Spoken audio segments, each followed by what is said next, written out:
Bonjour et bienvenue dans cette nouvelle vidéo de formation Excel. Aujourd'hui, nous allons voir comment on peut procéder à la réalisation d'un planning perpétuel. Donc tout d'abord, petit rappel sur les dates et jours fériés que je viens de vous mettre sur ce tableau-là.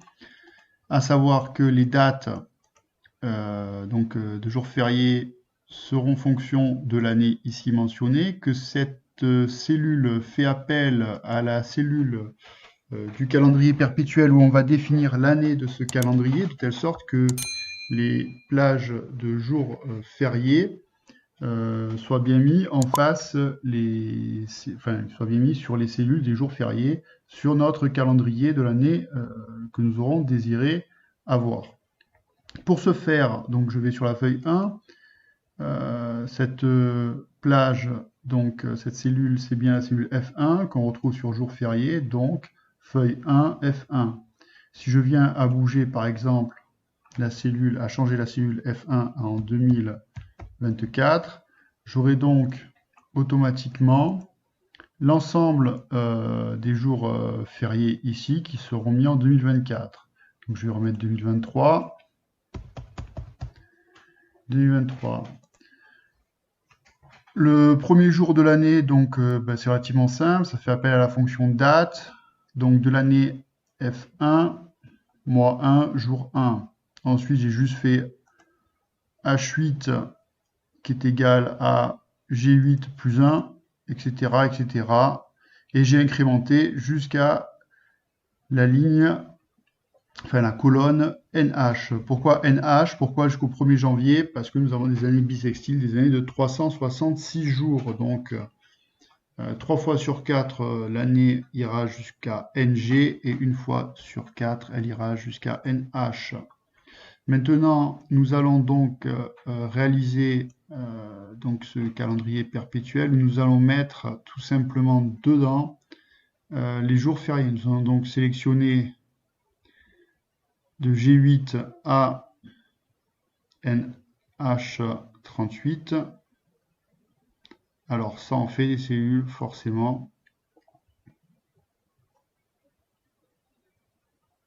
que voici. Je vais dans mise en forme conditionnelle, nouvelle règle.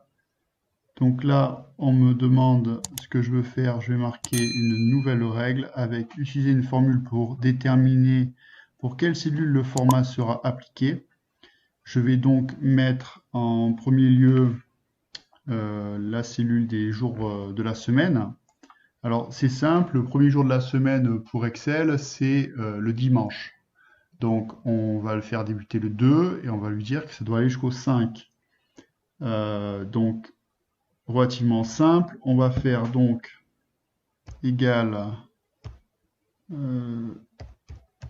jour semaine, donc G $8 puisqu'on était en inconscient G8 2 points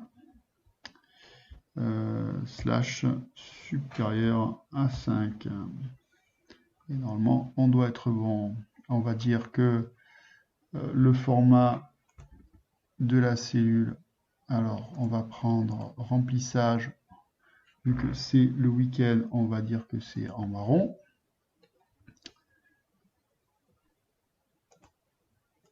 Et que la police, on va mettre en police, on va mettre du gras, voilà, en gras.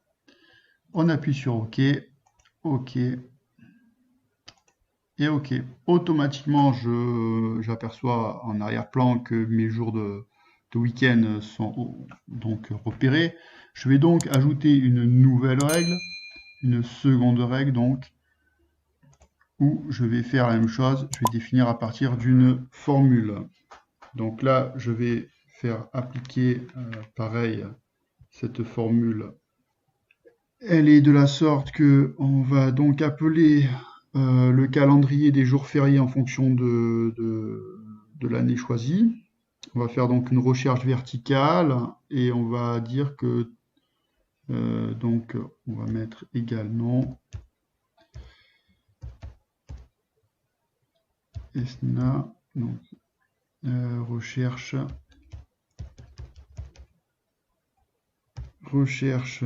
G $8, point virgule. Donc mon onglet ici qui s'appelle jour férié, on va le remettre entre guillemets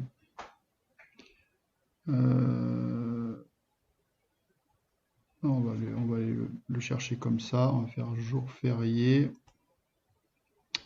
et on va aller chercher D4 à D16.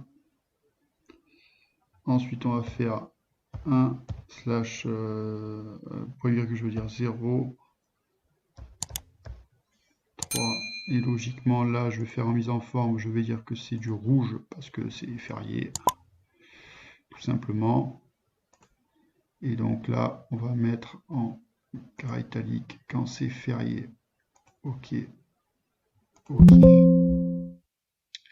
Un nombre trop important d'arguments pour cette fonction. Alors, on va voir ce qui ne va pas.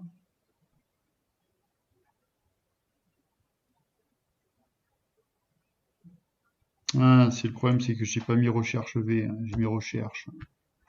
Forcément, ça ne pouvait pas fonctionner. OK.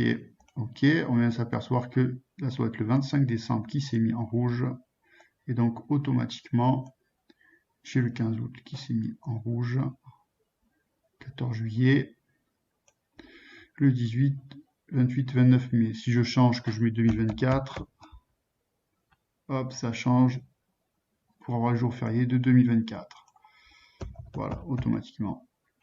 Donc on vient de voir dans cette vidéo comment réaliser un calendrier, un planning perpétuel ou un suivi de congés pour les années aussi, parce que derrière on peut suivre les congés. D'ailleurs, ça sera la présentation de la prochaine vidéo sur une base de 35 heures semaine, comment on peut suivre les RTT et les congés qui seront posés. Donc je vous remercie d'avoir regardé cette vidéo, n'hésitez pas à la partager, à la liker, ça m'aide au référencement. Bonne journée.